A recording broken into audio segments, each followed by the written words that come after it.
네, 안녕하십니까. 신지식인 정인태입니다. 저는 국립한국복지대학교 특임교수를 역임했습니다. 네, 법 위에 사이비 교주, 믿음 뒤에 돈방석.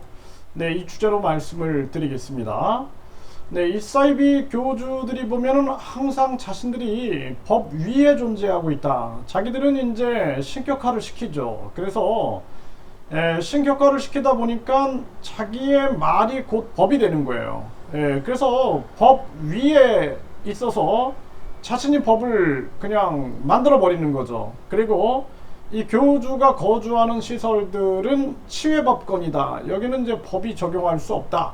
이런 망발을 하게 되는 거죠. 그리고 나서는 거기서 마음대로 자기들이 성착취도 하고 돈 착취도 하고 노동 착취도 하고 이러한 일들을 전개하게 되는 것입니다.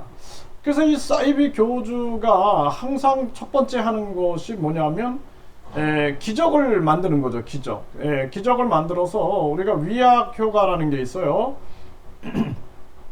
약이 효과가 없는 약임에도 불구하고 여러 사람들이 그 약을 먹고 효과가 있었다 이렇게 얘기하면 사람들이 그걸 믿고 그 약을 먹었는데 진짜 효과가 나타난다는 거예요. 이거는 자기 암시 효과인데 이러한 위약 효과라는 것이 있습니다. 네.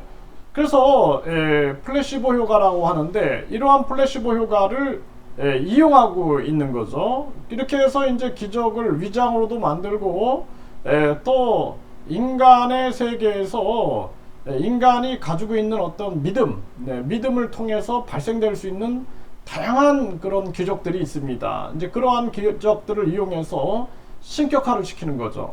그래서 신격화를 시켜가지고 완전히 법 위에 군림하게 돼서 모든 것을 다 착취해 버리는 거예요. 그리고 노시보 효과가 있죠. 그래서 노시보 효과 같은 경우에는 우리가 안 된다고 생각한 부정적인 생각을 하면 그렇게 부정적으로 돼버린다라는 거예요. 그리고 나서 이제 자기의 그 사이비 단체를 벗어나면은 저주가 내릴 거다라는 그러한 협박을 하는 거죠. 그래서 많은 사람들이 불안에 떨게 하면서 그러면서 공포 지배를 해나가게 되는 거죠. 이게 이제 사이비 교주들의 전략입니다. 그리고 믿음 뒤에는 돈방석이 있는 거예요, 항상. 그래서 항상 믿음을 강조하는 거죠. 나를 왜 못 알아보냐? 내가 신이다. 나를 못 알아보냐? 왜 못 알아보냐? 나를 알아본 사람들은 축복이다. 나를 알아본 이유가 전생에 많은 덕을 쌓았기 때문에 나를 알아보는 거다. 이런 식으로 하면서 믿음을 강요하는 거예요. 그래서 진짜 종교인들은 믿음보다 중요한 것이 뭐냐면은 양심을 강조합니다. 양심. 우리가 양심에 따라서 살아야 합니다. 그 사랑을 실천해야 됩니다. 이걸 강조하지 믿음을 강요하지 않아요. 믿음을 강요한다는 것 자체가 위험한 거거든요. 그래서 나를 믿어라. 내가 신이다. 내가 우주 만물을 창조했다. 내가 인간을 창조했다. 이런 말들을 해대는 거죠. 이러한 사이비 종교단체들이 수천 개가 있습니다. 수천 개.